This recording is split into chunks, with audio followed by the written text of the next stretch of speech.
வணக்கம் மித்திரா நிகழ்ச்சியிலே சிறப்பான நேர்காணல் பகுதியோடு நாங்கள் இந்த பணியில் இணைந்திருக்கின்றோம். இந்த சிறப்பான நேர்காணல் பகுதியில் இணைந்து கொள்கின்ற இவரை பற்றியும் அதே போல் இவர் தலைவராக செயல்படுகின்ற இந்த மன்றம் பற்றியும் நாங்கள் தெரிந்து கொள்வதற்கு ஆவலாக இருக்கின்றோம். இவருடைய செயற்பாடுகளும் பணிகளும் இது தொடர்பாக நாங்கள் கேட்டறிந்து கொள்ள ஆவலாக இருக்கின்றோம். இந்த வழியில் நம்மோடு இணைந்து கொள்கின்றார் மலையக கல்வி அபிவிருத்தி மன்றத்தினுடைய தலைவர் திருவாளர் சிவஞானம் அவர்கள் இந்த வழியில் இணைந்திருக்கின்றார். அவரை நாங்கள் பணிவன்போடு கலைத்து வரவேற்கின்றோம். வணக்கம். வணக்கம். மலையக கல்வி அபிவிருத்தி மன்றம் அதிகமாக எல்லோரும் கேள்விப்பட்ட பேர். கிட்டத்தட்ட 19 ஆண்டுகளாக இலங்கையிலே கல்விக்காக தன்னுடைய சேவையை ஆற்றி வருகின்ற சிறப்பான ஒரு மன்றம். இதனுடைய பணிகள், இலக்கு, செயற்பாடுகள் தொடர்பாக இன்னும் ஆழமாக இந்த 19வது வருட பூர்த்தியிலே நாங்கள் பேச வேண்டியவர்களாக இருக்கின்றோம். பேசுவோம். வணக்கம். மலையக கல்வி அபிவிருத்தி மன்றம் 2006ஆம் ஆண்டு 8ஆம் மாதம் 26ஆம் தேதி ஆரம்பிக்கப்பட்டது. அடுத்த மாதம் 26ஆம் தேதி 19 வருடம். எங்களுடைய சேவைகள் சாதாரணமாக ஒரு தனி நபரால் உருவாக்கப்பட்டு அது இருவரால் கதைக்கப்பட்டு தனராஜ் அவர் தான் ஸ்தாபகர் இருக்கிறார். அவருடன் இணைந்து ஸ்தாபக தலைவராக முதலாவதாக தவக்குமார் இருந்தாங்க. 2 பேர் அப்படியே கதைச்சி கல்வியில் பின்தங்கி இருக்கின்ற நம்ம மலையகத்தை கல்வியால் மட்டுமே மாற்ற முடியும், கல்வியால் மட்டுமே பெரும் மாற்றத்தை கொண்டு வர முடியும்.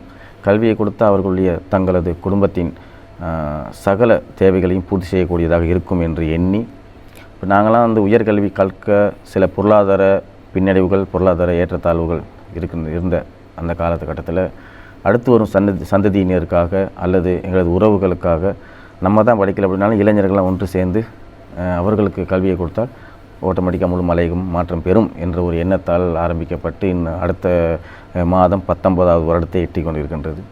அடுத்த வருடம் 2 தசாப்தத்தை கிட்டத்தட்ட அந்த இளைஞர்களால் ஆரம்பிக்கப்பட்ட மன்றம் எங்களது சில நோக்கங்கள், சில எண்ணங்கள் எங்களுக்குள் உருவானது.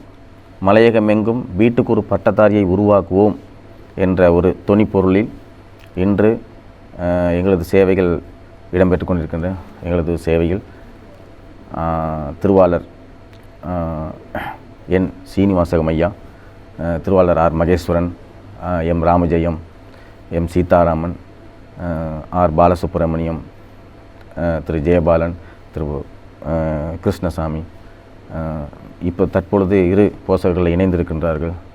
திருவாளர் சிவா அவர்களும் திருவாளர் சந்திரகுமார் அவர்களும் இணைந்து அவர்களோடு எங்களுடைய நிர்வாக உறுப்பினர்களாக கிட்டத்தட்ட 40-50 பேரும், முன்னாள் பணிப்பாளர்களாக, முன்னாள் தலைவர் அனைவரும் தற்பொழுது பணிப்பாளராக செயற்பட்டு கிட்டத்தட்ட நாங்கள் இதுவரை ஒரு 45 கோடிக்கு மேலான பணிகளை செய்திருக்கின்றோம். எங்களுடைய வருடாந்த கட்டாய பணியாக ஓ லெவல் டியூட்ஸ் கிட்டத்தட்ட 15,000 டியூட்ஸ் மாதிரி பிரிண்ட் பண்ணி நாங்கள் விநியோகிக்கின்றோம். கடந்த வருடம் கூட 2024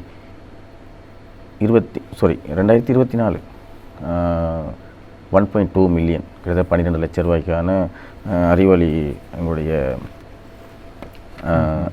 டியூட்ஸ் கூட நாங்கள் வழங்கியிருந்தோம். அது மட்டும் அல்லாமல் அடுத்து புலமை பரிசில் கிட்டத்தட்ட மலையகமெங்கும் 35,000 மாணவர்களை உள்ளடக்கியதாக எங்களது சேவை அடுத்து இடம்பெற காத்திருக்கின்றது. எதிர்வரும் காலங்களில் A லெவல், அது மட்டுமல்லாமல் பல்கலைக்கழகத்துக்கான புலமை பரிசில் வழங்கி வருகின்றோம். பல்கலைக்கழகம் செல்கின்ற மாணவர்களுக்கு இல்லையா? மாதம் இப்போ தற்பொழுது கடந்த வருடம் எங்களுடைய இதுவரை காலமும் வழங்கி வந்த தொகையை விட இப்பொழுது அதிகரித்திருக்கின்றோம். அது எங்களுடைய கட்டாய தேவையாக இருக்கின்றது. காரியாலயம் செட்டியார் தெருவில் இயங்கிக் கொண்டிருக்கின்றது. எங்களது நாங்கள் எதிர்பார்க்கிறது என்னென்றால் எங்களுடைய நிர்வாக உறுப்பினர்கள் கிட்டத்தட்ட 3,500 4,000 பேர் எங்களோட இணைந்திருந்தாலும் கூட எங்களுடைய நேரடியான இணைப்பு என்பது ஒரு 1000 பேர் அவர்கள் மத்தியிலே தான் எங்களுடைய அந்த வருமானம் இருக்கின்றது. மாதம் நாங்கள் கூடுதலாக எங்களுடைய நலன் விரும்பிகளை இணைந்து கொள்ளவும் ஆர்வமாக இருக்கின்றோம். எங்களது போசகர்கள், நிர்வாக உறுப்பினர்கள், அங்கத்தவர்களுடைய பணம் மட்டும் அல்லாமல் இன்னும் நிறைய எங்களுடைய வருமானங்களை அல்லது வரவுகளை அதிகரித்து கொள்ளக்கூடியதாக மன்றம் எதிர்பார்த்து கொண்டிருக்கின்றது. அதேபோல் நீங்கள் அண்மையில் வெளியிட்ட கல்வி பொதுதராதர சாதாரண மாணவர்களுக்கான இலவச அறிவொளி முன்னோடி பரீட்சை வினாத்தாள்கள், இந்த வினாத்தாள்கள் அடங்கிய இந்த புத்தகங்கள் பற்றி கொஞ்சம் பகிர்ந்து கொள்ளுங்கள், ஆழமாக பார்ப்போம். இதில் இந்த புத்தகத்தில் வந்து நாங்கள் வழமையாக அச்சிடக்கூடிய ஒரு பதிவு தான். இதில் கணிதம், விஞ்ஞானம், ஆங்கிலம் 3 பாடங்களையும் உள்ளடக்கியதாக ஒரு மாதிரி வினாத்தாள் கையேடு, முழு மலையகத்துக்கும் தேவையான முழு மலையகத்தின் இளைஞர்களையும் உள்ளடக்கியதாகவும், அல்லது கொழும்பு, மேல் மாகாணம், களுத்துறை இவ்வாறான பிரதேசத்திலையும் உள்ளடக்கியிருக்கின்றோம். அது மட்டுமல்லாமல் எங்களது சேவைகள் வந்து இப்போது அதை நாங்கள் விரிவுபடுத்தியிருக்கின்றோம். யூடியூப்பில் எங்களுடைய சகல தவறுகளையும் நாங்கள் டீச்சர்ஸ் வச்சு டீச் பண்ணி வச்சுருக்கோம். அதுலேயும் யூடியூப்லேயும் போயிட்டு நீ படிக்கிறவங்க படிக்கலாம். எங்களுடைய சேவை வந்து இப்போ 20 வருட காலமாக ஒரு இளைஞர்களை தற்பொழுது நாங்கள் கல்வி அதிகாரிகளையும் அல்லது பேராசிரியர்களையும் உள்ளடக்கி எங்களது சேவையை விரிவுபடுத்த நாங்கள் காத்திருக்கின்றோம். இந்த நலன் விரும்பிகள், போசகர்கள் என்பது ஒரு அமைப்புக்கு மன்றத்துக்கு இன்றியமையாதவர்களாக இருக்கின்றார்கள். உங்களை பொறுத்த மட்டும் யாரெல்லாம் இதில் அதிகமாக உள்வாங்கப்பட்டிருக்கிறார்கள்? இந்த மன்றத்தில் அதிகமாக எங்களுடைய கல்வியாளர்கள், புத்திஜீவிகள், சமூக சேவையாளர்கள், கூடுதலாக நலன் விரும்பிகள் நிறைய பேர் எங்களோடு இணைந்திருக்கின்றார்கள். இதில் ஒரு விஷயம் என்னென்னு சொன்னால், இப்போ நாங்கள்லாம் வந்து ஒரு பார்ட் டைமாக, அதாவது எங்களுக்குன்னு தொழில் வியாபாரங்கள் வேறு இருந்தாலும் கூட இதில் வந்து ஒரு அவ்வப்போது கிடைக்கின்ற டைமில் தான் நாங்கள் வந்து வேலை செஞ்சுக்கிறோம். அது இல்லாமல் எங்களுக்கு நாங்கள் சம்பளம் கொடுத்து ஒரு 2 பேர் வேலைக்கு இருக்கிறாங்க கலெக்ஷன் எடுக்கிறது. 200 ரூபா சந்தா பணத்திலேயே எங்களுடைய அதிகமான தேவைகளை பூர்த்தி செய்யக்கூடியதாக இருக்கின்றது. ஒவ்வொருவரும் 200 ரூபா, 500 ரூபா, 1000 ரூபா, 2000 ரூபாங்கிறான ஒரு மாதாந்த சந்தா பணம். அதுக்கு கலெக்ட் பண்ணுறதுக்கு 2 பேர் இருக்கிறாங்க. எல்லோரும் போய் வாங்கிட்டு வருவாங்க. அவர்கள் வந்து எங்களுக்கு இளைஞர்கள் இது பண்ணுவாங்க. அது மட்டுமல்லாமல் மலையக தலைநகர் வாழ் இளைஞர்களை ஒன்றிணைக்கும் முகமாகவும், அவர்களுடைய அவங்களுடைய அறிவு, அவங்களுடைய விளையாட்டு திறன்களை வெளிக்கொண்டு வரும் முகமாக வருடாந்தம் விளையாட்டு போட்டி நடத்துவது உண்டு. கிரிக்கெட் விளையாட்டு போட்டி, அது சரா ஓவல் சர்வதேச விளையாட்டு மைதானத்தில். இன்னொன்று எங்களுடைய சரவணமுத்து விளையாட்டு அரங்கில் எங்களுடைய மலையக இளைஞர்கள் சர்வதேச அரங்கில் பார்வையாளர்களாக இதுவரை காலமும் இருந்தவர்களை அந்த களத்தில் இறங்கி விளையாடக்கூடிய ஒரு சந்தர்ப்பத்தை மன்றம் வந்து கிட்டத்தட்ட 19 வருடமாக ஏற்படுத்தி கொடுத்திருக்கின்றது. ஒரே தடவையில் 40 அணிகள் பங்கு பெறக்கூடிய விளையாட்டு போட்டியும் நடக்கும். அதன் மூலமாகவும் பெறப்படும் நிதி வந்து மன்றத்திற்காகவே ஒதுக்கப்படுகின்றது. அது மட்டுமல்லாமல் உலக தொழிலாளர் தினமான மே தினத்தன்று இளைஞர்கள் வந்து அன்றைய தினம் செட்டியார் தெருவில் அங்குள்ள இளைஞர்கள் எல்லோரும் ஒன்றிணைக்கும் முகமாகவும், அவர்களுடைய அந்யோன்யத்தை ஊக்குவிக்கும் முகமாகவும் செட்டியார் தெருவை நான் க்ராஸ் பண்ணி செட்டியார் தெருவில் மேதினை விளையாட்டு போட்டி நடத்துவதும் உண்டு. அதில் சகல விதமான விளையாட்டு போட்டி இருக்கும். காலை 7 மணி ஆரம்பித்தோம்னா மரத்தனை எல்லாரும் காலையில் 7 மணிக்கு ஆரம்பித்தோம்னா இரவு 5-6 மணி மட்டும் நடக்கும். அதன் மூலம் பெறப்படும் நிதியும் மன்றத்தினுடைய வருவாய்க்கு நாங்கள் இது பண்ணிருக்கோம். 19 வருடங்கள் என்று சொல்லுகின்ற பொழுது அது நீண்ட தூர ஒரு பயணமாக இருக்கின்றது. அதே போல் மலை கல்வி அபிவிருத்தி மன்றத்தினூடாக மலையகத்தினுடைய அந்த கல்வியினுடைய தரத்தை மேம்படுத்துவதற்கும் அதை வளர்ச்சியடைய செய்வதற்கும் பல்வேறு வகையான முன்னெடுப்புகள் மேற்கொள்ளப்படுவதை நாங்கள் இந்த தருணத்தில் நினைப்படுத்துகின்றோம். இப்பொழுது நாங்கள் திரையில் காணக்கூடியதாக இருக்கின்றது திரு சிவஞ்சனம் அவர்களே, நாங்கள் அந்த செட்டியார் தெருவிலே விளையாட்டு போட்டிகள் இல்லையா? விளையாட்டு போட்டி, மேதின விளையாட்டு போட்டிகள். மே தினத்தில் உழைப்பாளர் தினம். ஆகவே அந்த உழைப்பாளர்களை ஒரு உற்சாகப்படுத்தக்கூடிய வகையிலே அந்த செட்டியார் தெருவிலே பணிபுரிகின்றவர்களை ஒன்றிணைத்து கொண்டாடப்படுகின்ற விளையாட்டுப் போட்டிகளை நாங்கள் காணுகின்றோம். சரி, விடயத்துக்கு நாங்கள் வருகின்ற பொழுது 19 வருடங்களாக உங்களுடைய சேவைகள் மெல்லமாக உங்களுடைய அர்ப்பணிப்புகளூடாக எத்தகையதோர் மாற்றத்தை மலையகத்திலே ஏற்படுத்தியிருக்கிறது? கட்டாயமாக மாற்றத்தை கல்வியால் நாங்கள் அது ஆரம்ப காலத்தில் பல்கலைக்கழகத்துக்கு செல்லக்கூடிய எங்களது மாணவர்களின் எண்ணிக்கை கணிசமான அளவாக இருந்தது. தற்போது அது மிகவும் அதிகரித்திருக்கின்றது. அது மட்டுமல்லாமல் அரசாங்க உத்தியோகத்தர்களாக, சில செயலகங்களின் செயலாளர்களாக, எனக்கு தெரிய என்னுடைய நண்பர் கூட மஸ்கலியா பிரதேச சபை செயலாளராகவே பணிபுரிகிறார். 65,000 மக்களை உள்ளடக்கிய ஒரு பிரதேச செயலகத்துக்கு எனது நண்பரும் கூட மலைத்தொழிலோரே செயலாளராக இருக்கின்றார்.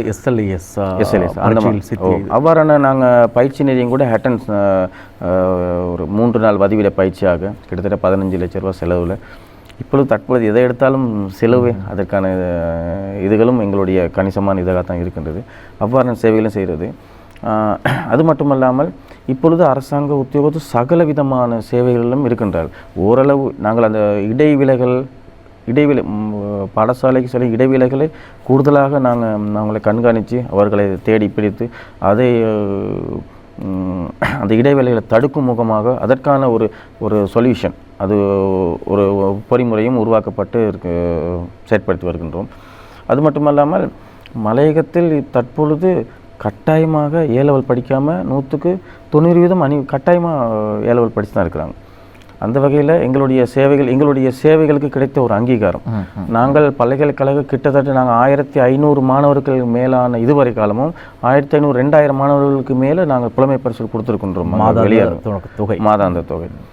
அது மட்டுமல்லாமல் வீட்டுக்கு ஒரு பட்டதாரி என்னும்போது நாங்கள் கடந்த வாரம் நீங்கள் பத்திரிகைகளோடு பார்த்துருப்பீங்க, கடந்த வாரம் மலையகத்தில் உள்ளவர்கள் பலாங்குடையை சேர்ந்த ஒரு உதவி விரிவுரையாளர் அல்லது பன்மூர் பிரதேசத்தை சேர்ந்த ஒரு உதவி விரிவுரையாளர், மற்றது இன்னொருத்தர் ரத்னபுரியை சேர்ந்த ஒருவர் பெங்களூர் போயிட்டு உயர் முதுமானி படிப்பிற்காகவும் மற்ற ரத்னபுரி பலாங்குடையில் உள்ள ஒரு உதவி விரிவுரையாளர் நோர்வேயில் சேர்ந்த மேற்படிப்பை படிக்கிறதுக்காகவும், இன்னொரு பன்முறை சேர்ந்தவங்க கோயம்புத்தூரில் போயிட்டு மேற்படிப்பு அவர்களுக்கான நிதி உதவியும் கடந்த வாரம் வழங்கியிருந்தோம்.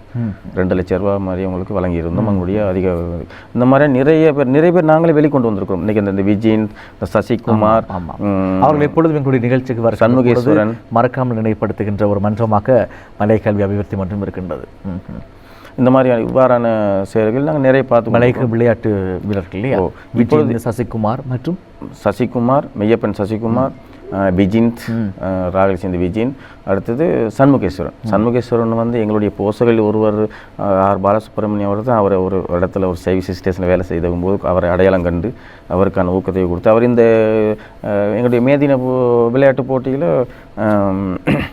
மரதன் ஓட்ட போட்டியில் 1ஆம் இடத்தை வந்த பிற்பாடு அவர் வந்தது அவருக்கு 1ஆம் இடத்துக்கும் 2ஆம் இடத்துக்கான வெகு தூரத்துக்கு அனுப்பிட்டு தான் அவர் அடையாளப்படுத்தி அவரை கொஞ்சம் ஊக்கப்படுத்தி அவர் இன்று ஆர்மியில் இருக்கிறார், ஆர்மியில் போலீஸில் இருக்கிறார். அதே போல் மலையக கல்வி அபிவிருத்தி மன்றத்தினுடைய தலைவர் என்ற ரீதியிலே உங்களிடமும் உங்களுடைய மன்றத்திடமும் நாங்கள் ஒரு அன்பான வேண்டுகோளை நான் முன்வைக்கின்ற தருணத்திலே மலையக மாணவர்களுடைய இந்த கல்வி தொடர்பாக பாரிய செயலாற்றுகின்ற நீங்கள் இந்த கல்வி பொதுத்தராதரம் அதே போல் உயர்தர பரீட்சைக்கு பின்னதாக அல்லது கல்வி பொதுத்தராதர பரீட்சையின் பின்னதாக உயர்தரம் செல்லாமல் இருக்கின்ற பொழுது இவர்கள் இந்த NVQ சான்றிதழ் பெறுவதற்கான பல்வேறு வகையான கற்கை நெறிகள் கொழும்பு தொழில்நுட்ப கல்லூரியில் இருக்கின்ற டெக்னிக்கல் சந்தியில் இருக்கின்ற தொழில்நுட்ப கல்லூரியில் இருக்கின்றது. ஆனால் தமிழ் மொழி மாணவர்கள் அங்கே அவர்களுடைய எண்ணிக்கை அவர்களுடைய விண்ணப்பம் குறைவாக இருப்பதன் காரணமாக சில பாடங்களை தமிழ் மொழியில் உள்ள பாடங்களை நீக்குகின்ற ஒரு அபாயகரமான நிலை இருக்கிறது. காரணம் மாணவர்கள் விண்ணப்பிப்பது இல்லை. ஆகவே அப்படியான சில தொழில்நுட்பம் சார்ந்த கல்விக்காக உங்களுடைய மலையக கல்வி அபிவிருத்தி மன்றம் பல மாணவர்களை கொழும்பு தலைநகருக்கு அதாவது வேலைக்காக மாத்திரமல்ல கல்விக்காகவும் உள்வாங்குகின்ற ஒரு செயல்பாடை நீங்கள் கொண்டு வர வேண்டும் என்று நாங்கள் அன்போடு கேட்டுக்கொள்கிறோம். காரணம் மலையக மாணவர்கள் கல்வியின் பின்னதாக தலைநகருக்கு இந்த முச்சக்கர வண்டி ஓட்டுவதற்கு அல்லது கடைகளில் வேலை செய்வதற்கு அல்லது பல்வேறு வகையான வேலைகளுக்கு உள்வாங்கப்படுவதை நாங்கள் தருணத்தில் கவலையோடு தெரிவிக்கின்ற தருணத்திலே இப்படியான விடயத்துக்கள் நீங்கள் கரம் கொடுக்க வேண்டும் என்ற ஒரு அன்பான வேண்டுகோளை முன்வைக்கின்றோம். கட்டாயமாக அடுத்த வருடம் நாங்கள் 20வது வருடத்தில் இது தொடர்பாக நாங்கள் மகிழ்ச்சியான விடயங்களை ஏராளமான மாற்றத்தை மலையக மன்றத்தின் மூலமாக நீங்கள் எதிர்பார்க்கலாம். நிச்சயமாக. அதே போல் இந்த பாடசாலை கல்வி தொடர்ந்து பல்கலைக்கழக மாணவர்களுக்காக நீங்கள் புலமை பரிசு நிதியை வழங்குவதை நாங்கள் நன்கு அறிந்திருக்கின்றோம். அதுக்கு எப்படி விண்ணப்பிக்க வேண்டும் என்பது தொடர்பாக பகிர்ந்து கொள்ளலாம். எங்களுடைய மலையக கல்வி அபிவிருத்தி மன்றத்தின் எங்களுடைய விலாசம் இருக்கின்றது. இலக்கம் 142 பின்னாடி இருக்கின்றது. ஆமாம், இலக்கம் 142 செட்டியார் தெரு கொழும்பு 11. 142 செட்டியார் தெரு மலையக கல்வி மன்றம் பேரை போட்டாலுமே எங்களுக்கு விண்ணப்பித்துருங்க. அவங்க கட்டாயமாக அவங்களுடைய A-level ரிசல்ட்ஸ் மற்றது கேம்பஸ்க்கு என்டர் ஆகினது, அவங்க கன்ஃபர்மேஷன் லெட்டர், சகல விதமான ஆவணங்களும் எங்களுடைய அந்த பிரதி ஃபோட்டோகாப்பி எங்களுக்கு அனுப்பி வைக்க வேணும். நாங்கள் அதையெல்லாம் சேர்த்து வச்சு நாங்கள் ஒரு இன்டர்வியூ பண்ணுவோம். அவங்களுக்கு நாங்கள் வருடம் அந்த கொடுக்குறம்போது இன்டர்வியூ பண்ணி அதன் மூலமாக மலையகத்தின் தாய் தந்தை இழந்தவர்கள் அல்லது அதிகமான 4-5 பேர் குடும்பத்தில் இருக்கக்கூடியவர்கள் கட்டாயமான தேவையான உள்ளவர்கள் தேர்ந்தெடுத்தே ஒவ்வொருத்தருக்குமான உதவிகள் செய்யப்படுகின்றோம். அது மட்டும் இல்லாமல் இந்த ஸ்காலர்ஷிப் எங்களுடைய மிக ஒரு சேவையில் ரொம்ப எதிர்பார்ப்புக்கு உள்ளாக்கப்பட்ட ஒரு சேவை 5ஆம் ஆண்டு புலமை பரிசில். நாங்கள் முழு மலையத்தையும் ஒன்றிணை அந்த அப்படியே உள்வாங்கும் முகமாக கிட்டத்தட்ட 35,000 மாணவர்கள் பயன்பெறும் வகையில் ஸ்காலர்ஷிப் பேப்பர் வந்து இப்போ தயாரிக்க கொண்டிருக்கின்றது. அதுக்கு விண்ணப்பி வந்து QR கோட் மூலியமாக லிங்க் மூலியமாக பிறகு நாங்கள் எல்லாத்துக்கும் அனுப்பி வைப்போம். அதுக்கு விண்ணப்பிக்கலாம். அதே போல் நாங்கள் நன்றி மறக்காமல் இந்த தருணத்தை நினைவு கூற வேண்டிய மற்றும் ஒரு மாபெரும் செயல்தான் இந்த ஆடிவேல் தொடர்பாக, அதே போல் கந்தனின் அந்த வேல்பவனி தொடர்பாக இந்த செட்டியார் தெருவில் இருக்கின்ற தனவந்தர்கள், இந்த வர்த்தகர்கள் விஷயமாக உங்களுடைய அமைப்பினர் கரம் கொடுக்கின்ற விடயம் தொடர்பாக நாங்கள் நிச்சயமாக இந்த தருணத்தை நாங்கள் நன்றிகளோடு நாங்கள் உவகையோடு நாங்கள் நன்றி கூற வேண்டியவர்களாக இருக்கணும். விஷயமாக இம்முறையும் ஆடிவேல் இடம்பெற இருக்கிறது இல்லையா? கட்டாயமாக 150வது வருடம். 150வது வருடம் 150வது வருடம் செட்டியார் தெரு ஆடிவேல் விழா வெள்ளி ரத பவனி. எங்களுடைய வெள்ளி ரதம் என்பது ரொம்ப விசேடமாக ஒன்று இது பண்ண, அது எங்களுடைய செட்டியார் தெருவின் அது எல்லாரும் ஒன்றிணைந்து செயற்படுத்தக்கூடிய அது ஒரு குடும்ப விழா. மிக பிரம்மாண்டமாகவும் தேசிய விழாவாக தான் அது கருதப்படுகிறது. 20ஆம் தேதி செட்டியார் தெருவிலிருந்து பம்பலப்பட்டி நோக்கி செல்கிறது. 23ஆம் தேதி பம்பலப்பட்டியிலிருந்து செட்டியார் தெருக்கு வரவிருக்கின்றது. நான் சனிக்கிழமை தேர்ந்து வெள்ளி ரதம் தேர் போகுது.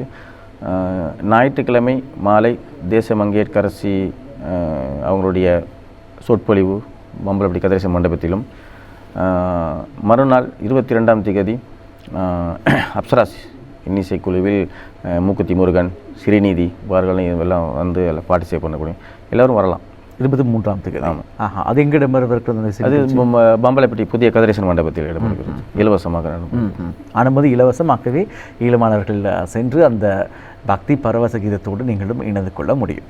அதே போல் எதிர்கால அடுத்த வருகின்ற திட்டத்தில் அடுத்த வருகின்ற வருடத்தில் உங்களுடைய எதிர்கால திட்டங்கள் தொடர்பாக பகிர்ந்து கொள்ளுங்கள். எங்கள் திட்டங்கள் வந்து மலையக மாணவர்களின் அறிவு தேடல், அதாவது கல்வி ரீதியிலான சகல பொது அறிவு கல்வி தேடல்களின் பரிசோதிக்கும் முகமாக அவர்களுக்கு களம் அமைக்கும் முகமாகவே எங்களுடைய செயற்திட்டங்கள் அமையவிருக்கின்றது. அது மட்டுமல்லாமல் நிரந்தரமான கல்வி செயற்திட்டங்கள், இதுவரை காலமும் நாங்கள் கிளாஸ் ரூம் கட்டி கொடுத்தது, ரிப்பேர் பண்ணி கொடுத்தது, மதில் கட்டி கொடுத்தது, டாய்லெட்ஸ் கட்டி கொடுத்தது, இவ்வாறு நிறைய செயற்திட்டங்கள் எல்லாம் கட்டி கொடுத்ததாலும் கூட இனி வரும் காலங்களில் கல்வி ரீதியில் இவர்கள் இது அரசியல்வாதிகளை மற்றதை கவனிக்கலாம் அப்படின்னு சொல்லிட்டு நாங்கள் அந்த கல்வி ரீதியிலான சகல ஆரம்ப பொது அடிப்படையிலிருந்து அல்லது உயர்கல்வி வரைக்கும் இடைவெளிகள் எல்லாம் தடுத்து இவ்வாறான கல்வி ரீதியிலான எந்தெந்த வகையில் அதிநவீன தொழில்நுட்பத்துக்கு ஈடு கொடுக்கும் முகமாக மாணவர்களை உள்ள இருக்கும் முகமாகவே சகல செயற்பாடும் என்பது அமையும். அதுபோல் இன்னொரு விஷயம், நான் அதிபர்களுக்கான ஒரு வேண்டுகோள் இந்த நேரத்தில், அதாவது அதிபர் ஆசிரியர்கள், பாடசாலை அதிபர் ஆசிரியர்களுக்கான ஒரு வேண்டுகோள், மாணவர்கள் கல்வி கற்று ஓலெவல் ஏலெவல் வரும்போது அவர்கள் கேம்பஸுக்கு செலக்ட் ஆகுவாங்க. செலக்ட் ஆகாதவர்களை அவர்கள் பெற்ற அந்த ரிசல்ட்ஸ் அதன் மூலமாக அவர்களுக்கான அடுத்த கட்ட ஒரு டிகிரி ஏதாச்சும் ஒன்று டிகிரியாக இருக்கலாம், அடுத்த கட்ட நகர்வு என்ன, கேம்பஸுக்கு போக வேறு என்ன தொழில் இருக்குது. உதாரணமாக நூர்லியா மாவட்டத்தில் கேம்பஸ் கிடைக்காதவர்கள் பத்தனை ஸ்ரீபாத காலேஜுக்கு டீச்சிங்க்கு அவங்க செலக்ட் ஆகும். இந்த மாதிரியான சில அடுத்த கட்ட அவர்களுடைய படிப்புக்கு பட்ட படிப்புக்கோ என்ன சரி அவங்களுக்கு வழிகாட்டணும். NVQ டிப்ளமா சான்றிதழ்கள் அது மிக மிக முக்கியமான ஒரு விடயம். அதை நாங்கள் இந்த தளத்தில் நினைப்படுத்துகின்றோம். அதாவது தொழில் முறையில் இருக்கின்றவர்களும் நீங்கள் உங்களுடைய தொழில் அந்த அனுபவத்தை காட்டி அந்த சான்றிதழை பெற்றுக்கொள்ள முடியும். பட்டம் அதாவது டிகிரி இல்லாதவர்கள் இந்த NVQ டிப்ளோமாவை தொடர முடியும். அது தொழில் வாய்ப்பை ஏற்படுத்துவதற்கு மிக முக்கியமாக பார்க்கப்படுகின்ற சான்றிதழ் என்பதையும் இந்த தளத்தில் நாங்கள் நினைப்படுத்துகின்றோம்.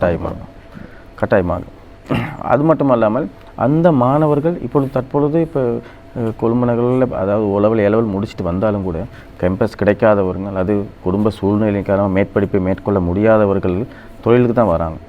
முன்ன மாதிரி இப்போ கட்டாயமாக ஓலெவல் ஏலெவல் படிச்சிருந்தால் தான் அதுக்கு தகுந்த ஊதியம் இங்கே கிடைக்குது. ஏலெவல் படித்து முடித்தவங்களுக்கு நல்ல ஸ்பெஷலான தொழில்கள் இங்கே கொழும்பில் நிறைய காத்திருக்கின்றது. அது நல்ல அதாவது அரசாங்க தொழிலுக்கு ஈடாகவே இங்கே நிறைய தொழில்கள் இருக்கின்றது. ஆமாம். அதே போல் உங்களுடைய சேவை மேலும் தொடர வேண்டும். உங்களுடைய இந்த கல்விக்காக கரம் கொடுக்கின்ற இந்த அர்ப்பணிப்பான செயற்பாடு இறைவனுடைய அருளால் மேலும் பல வெற்றிகளை பெற வேண்டும் என்று நாங்களும் தேசிய அலைவரிசை ரீதியிலே நாங்கள் வாழ்த்துகின்றோம். மீண்டும் பல வெற்றிகளோடு உங்களை நாங்கள் சந்திப்போம். நன்றி. எங்களுடைய மலைய கல்வி உயர்த்தி மன்றத்திற்கு சகல நலன் விரும்பிகளும் அவர்களுடைய பிறந்தநாள் வைபவங்கள் அல்லது திருமண நாள் வைபவங்கள் இதர வைபவங்கள் எதுவாக இருந்தாலும் அதற்கும் ஓரளவு செலவழித்து விட்டு அதிலே ஒரு தொகை பணம் எங்களுடைய மலை கல்வி விருத்தி மன்றத்தின் கல்விக்காக கல்வி சேவை இறைவனின் தொண்டு, கல்விக்கு கரம் கொடுப்போம்.